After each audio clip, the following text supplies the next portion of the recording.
Le 23 avril 2026, le CAC 40 a clôturé en hausse de 0,87% à 8227 points.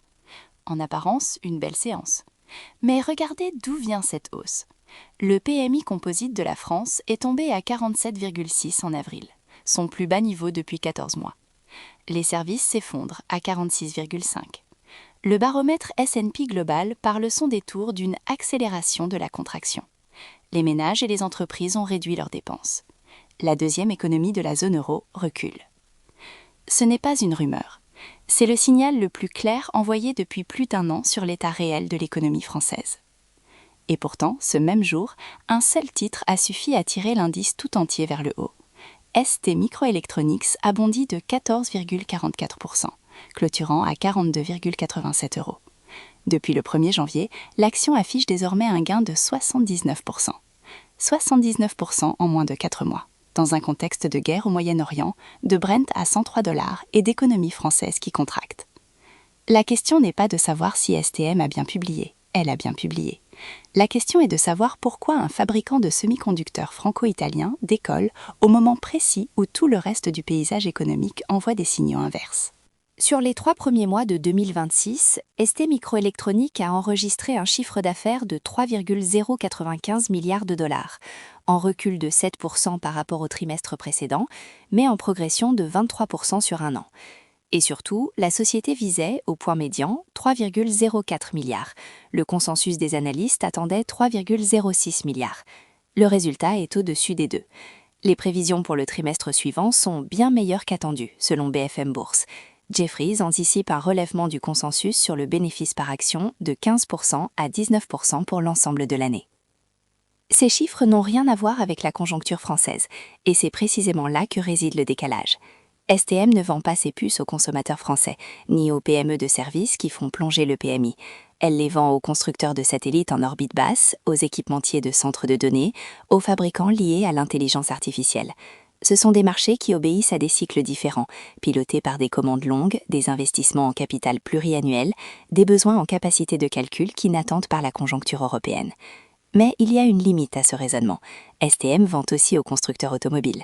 Et le secteur automobile mondial a vu sa production reculer de 3,4% au premier trimestre. Stellantis discute avec Dongfeng pour partager des usines en Europe, faute de débouchés. Valeo a vu son chiffre d'affaires nominal baisser de 3,6%.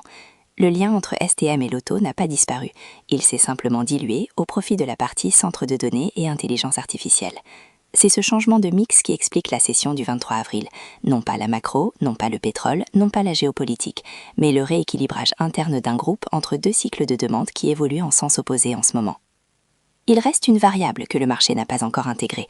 Le conflit au Moyen-Orient pèse sur les chaînes d'approvisionnement en composants électroniques. Valeo l'a mentionné explicitement dans ses résultats. STM, qui dépend de matériaux et d'équipements importés, n'est pas à l'abri. Tant que le détroit d'Ormuz reste sous tension, la continuité des approvisionnements demeure une question ouverte. Les résultats trimestriels de la dernière semaine d'avril dessinent un tableau en 2 vitesses sur le CAC 40. D'un côté, ST Microelectronics et L'Oréal ont surpassé les attentes et ont été récompensés immédiatement. De l'autre, Essilor Luxottica a déçu et a cédé 3,7%. Biomérieux s'est effondré de près de 17% après avoir abaissé ses objectifs. Bureau Veritas et Eurofins Scientifique ont subi des sanctions lourdes. Ce n'est pas une séance de hausse généralisée, c'est une séance de tri sélectif. 40 a progressé parce que le poids relatif de STM et de L'Oréal dans l'indice a permis d'absorber les baisses. Mais sous l'indice, l'image est plus fragmentée. Sur ST Microelectronics, le scénario haussier tient si 2 conditions sont réunies. Première condition, le cycle des semi-conducteurs pour les centres de données et l'IA continue d'accélérer au 2e trimestre, sans révision à la baisse des commandes. Deuxième condition, les tensions au Moyen-Orient ne se traduisent pas en rupture d'approvisionnement sur les composants critiques. Jefferies a relevé son objectif de cours. Le relèvement du consensus de 15% à 19% sur le BPA indique que les analystes croient, pour l'instant, au premier scénario. Le scénario de retournement existe aussi. Si le Brent reste au-dessus de 100 $, la pression sur les marges industrielles des clients automobiles de STM s'intensifie. Si le PMI français reste sous 48 au cours des prochains mois, la demande domestique en équipements intégrant des puces STM, véhicules, équipements industriels, fléchira. Dans ce cas, la progression de 79% depuis janvier sera confrontée à une réalité macroéconomique que les données du 2e trimestre rendront incontournable.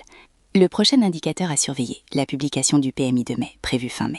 Si l'indice composite reste sous 48,6, le niveau de la zone euro en avril, et que STM maintient sa trajectoire de commande dans les centres de données, le décalage s'approfondira encore.